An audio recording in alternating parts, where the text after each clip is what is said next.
Good evening, Tallahassee. I'm student meteorologist Michael on, and welcome to your Tuesday edition of FSU Weather. Currently raining buckets outside our studios and the building and at Joe Campbell Stadium, 75 degrees with those thunderstorms in the area. And you can notice how we've had a lot of these thunderstorms in the Panhandle and in southeast Alabama. A little impulse of energy to get that extra lift for these showers and thunderstorms. And that's been moving east throughout the course of today. Should die off as we go around 9 o'clock hour as we lose that daytime heating with the sunset. Now, we do have the stalled out boundary staying well to the north of us. All these showers and thunderstorms are just due to the daytime heating, the sea breezes, and these little impulses of energy moving along the northern Gulf Coast. And that should continue for at least the next 48 hours before some drier weather returns starting on Friday and especially going into the weekend. So for tonight's forecast, expect those temperatures to be very muggy, around 74 degrees, with those showers ending at around sunset. And your 3-day forecast shows you how we do have those showers and thunderstorms continuing with temperatures right around 90. And there are your headlines for tonight, which we'll get to in tonight's show. Now let's send it off to Tyler with the Southeast. Thanks, Michael. And throughout the southeast, we're seeing a lot of showers build up. That's because of a shortwave trough that's over here in the southeast, as well as the sea breeze coming from the Gulf that's helping build up these thunderstorms and showers. And as we look at the temperatures all throughout the region, you can really see where those showers are built up. The rain-cooled regions of Montgomery, Atlanta, and Tallahassee are in the mid to upper 70s. As we move towards the east, where we're having some showers, but not as much, we're in the mid to low 80s. And in the west, where we're not really seeing any thunderstorms or showers at all, we're in the lower 90s, Shreveport being the high point of 91. And if we look in Florida, our high point is Tampa at 88 degrees. Looking at the dew points all throughout the region, we're pretty moist, and that's because the sea breeze is bringing a lot of moisture for the southeast, especially those areas that are experiencing the storms right now, like Tallahassee with a dew point of 75. As we move westward, the dew points start to drop a little bit, with Little Rock having a dew point of 67 and Shreveport being at 69 degrees. But over here in Tallahassee, hitting 77 for the dew point, so it's really feeling unbearable there. Really, really high dew points, and you can see that in the heat index. Jacksonville's actual temperature is pretty cool, but the mugginess is bringing up the heat index to about 88 degrees. Looking towards the west, the heat index is showing that the temperatures feel really hot in the western part of the southeast, but those rain-cooled regions are feeling much better right now. And you can see, as I was alluding to before, the sea breeze is coming from the Gulf, bringing in a lot of moisture, as well as the Atlantic, bringing in some moisture for the East Coast as well. Looking at the next 24 hours, the rain's finally going to start to dissipate as we move into the early morning hours. As we move into late morning Wednesday and afternoon on Wednesday, we're going to see those showers start to return for the southeast. But for tonight's forecast, going to be pretty cool all throughout the region, at least for the summer. Our high point being Tampa again at 79. That's pretty hot for nighttime here in Florida, 79 degrees. As we go towards the west, Shreveport being at 73, Little Rock at 71. Tomorrow, temperatures are going to be pretty moderate as well, with the high point being in Jackson at 92 and Montgomery at 91. But those areas experiencing the rain and thunderstorms tomorrow are going to feel a lot cooler. Areas without are going to feel a lot warmer. But Michael's going to give us a look at what we can expect closer to home. Yeah, thanks, Tyler. And of course, not a surprise here. Lots of thunderstorms and shower activity in our region currently. And you can see that moving through Tallahassee had some really intense rain and shower and lightning activity in our region right now and over the last hour.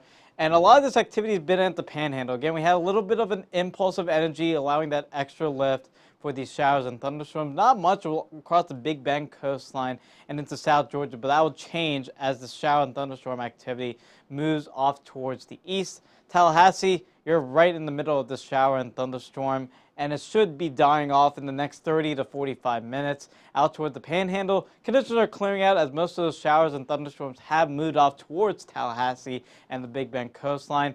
In South Georgia, you can notice how we've had some thunderstorm activity moving through Albany, Blakely, and Camilla and all those places, and it should be moving towards the I-75 corridor in the next 30 to 45 minutes. And then finally, for the Big Bend coastline, not much activity in Dowling Park and out towards Perry and Cross City. Should get those thunderstorms probably weaker by the time we get into the later hours with the sun setting and the daytime heating being lost.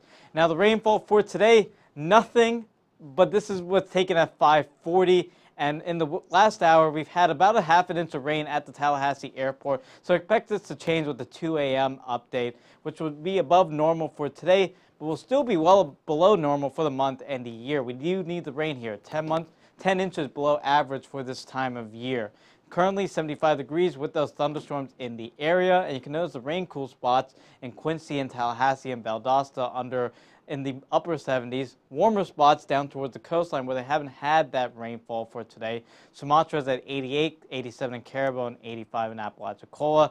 Very muggy across all of our region, and that's basically summer here in Florida and in Tallahassee. It's a very oppressive humidity out towards the basically the Tallahassee region. Heat index is pretty close to the air temperature if you had the rain, but it's pretty hot in Sumatra, 97 as your heat index, and that's not rain cooled at all. Winds are coming off the Gulf, giving in those higher dew points and the moisture.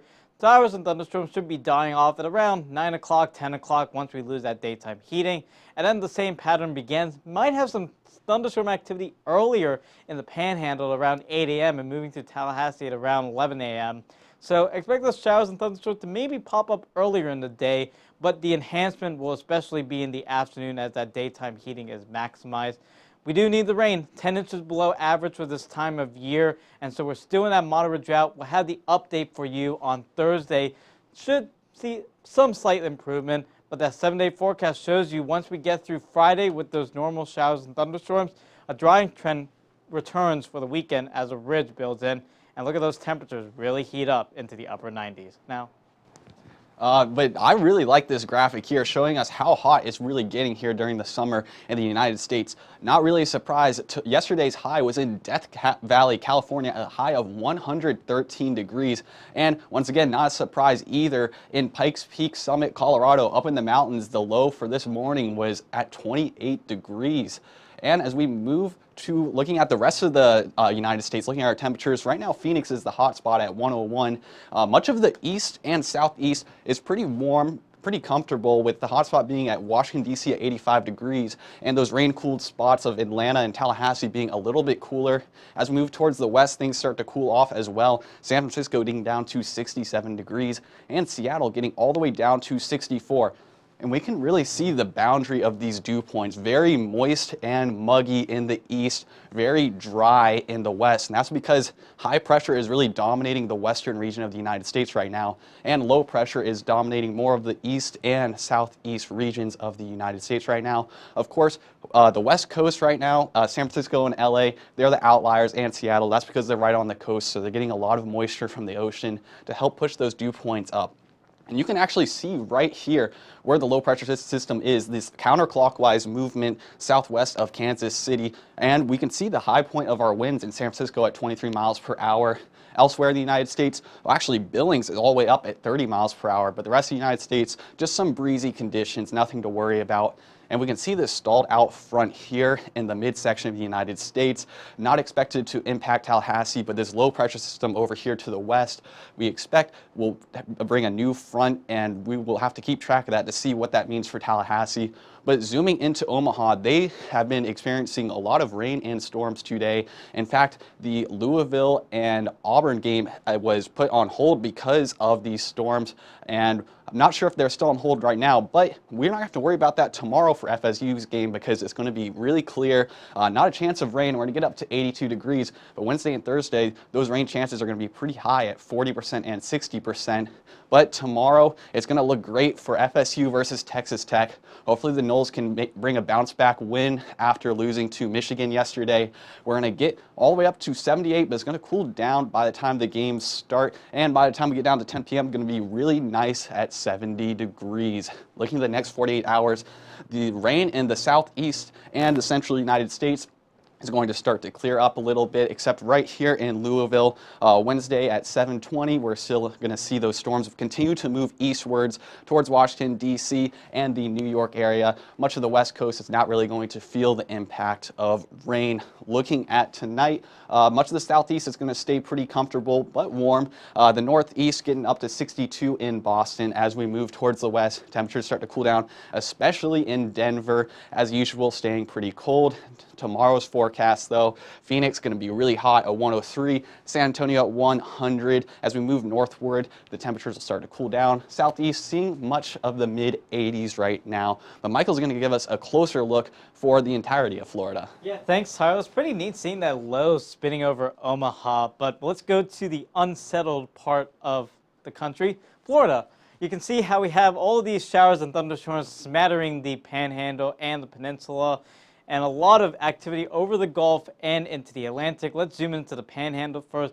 Again, we have this impulse of energy giving that extra oomph for these showers and thunderstorms.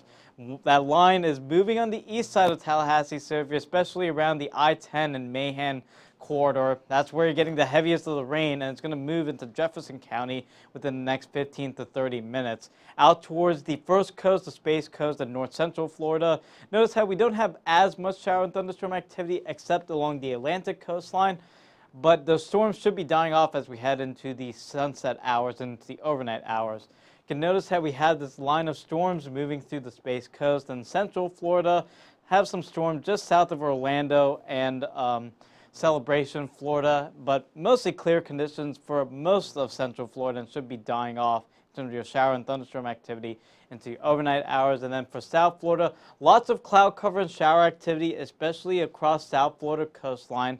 And again, we have this mid-level disturbance just sitting off the Florida Atlantic coastline, giving this enhancement of these showers and thunderstorms over here. Now the temperatures, a lot of us are rain cooled, 75 here in Tallahassee, 86 in Pensacola, actually one of the warm spots. And then out towards South Florida, a lot of us in the upper 80s if you're in Fort Myers, but around 80 degrees if you're rain cooled. So 80 in West Palm Beach, 79 in Orlando, and 75 in Miami. Dew point's very muggy, pretty typical Florida standards. You can notice it by the muggy meter. And there are your heat indexes. Rain cooled spots, but look at Pensacola at 97 degrees.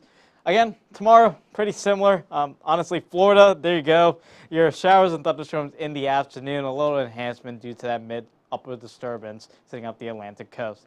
Now let's go back to Tyler to talk about the same story. Yeah, that's how it is around Florida during the summertime. We see showers. We had a little bit at the beginning of the summer. We had that 3-week period where we didn't see anything, but finally we're starting to see these more typical conditions.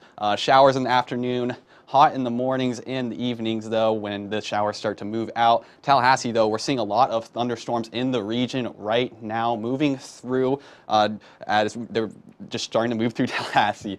Looking at the current conditions, we actually see the clouds starting to clear up just a little bit over here, but still seeing a lot of scattered thunderstorms throughout FSU right now, hitting 75 degrees. Zooming out towards the rest of the Big Bend region, you can really see the cooler spots. Tallahassee at 75, Quincy at 75. But as we move towards the southwest, towards Apalachicola and Carabel, those temperatures really start to pick up. Those are not the rain-cooled spots. They haven't really been experiencing rain today, but they have been getting a lot of moisture. Carabel with a dew point of 78 degrees.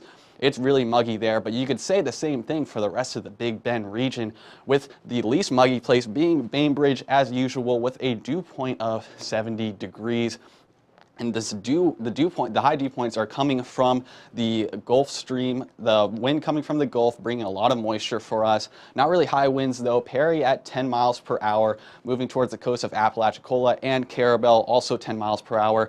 Tallahassee right now, the winds are starting to cool down, or not cool down, die down at about 3 miles per hour. Looking at the next 24 hours, the rain is finally going to start to move out as we go towards the evening around 9:30. And as we move through the night and into the morning, we're going to see some clouds, but not really much rain until we get towards the 10 o'clock hour. About 10:30, we're going to see rain start to move towards Tallahassee again from the west. St. Mark's also going to get some rain. Monticello, Thomasville also suspect to the rain. But as we move through the rest of the afternoon, we're going to see some pop-up showers, but nothing like we see earlier in the morning. And as we go throughout the rest of the night, it's going to start to clear up. But tonight, the showers are going to linger as the temperature is going to be 74. Winds are going to start to calm down, but not going to see the storms that we have right now. Looking at tomorrow, scattered storms are expected with a high of 89 degrees, with winds picking up to about 10 miles per hour. And if you're planning on going to the res tomorrow, make sure that you get there early because it's going to be pretty nice and it's not going to be storming. But as we get towards around 11, that's when the storms start and the temperatures start to pick up. So you want to get out of the res pretty early. Looking at the 7-day forecast, though, rain's going to continue as we go throughout the week until about Friday. As we go towards Saturday and Sunday, those rain chances are finally going to die down and temperatures are going to heat up. But that's all we got for you guys today on FSU weather.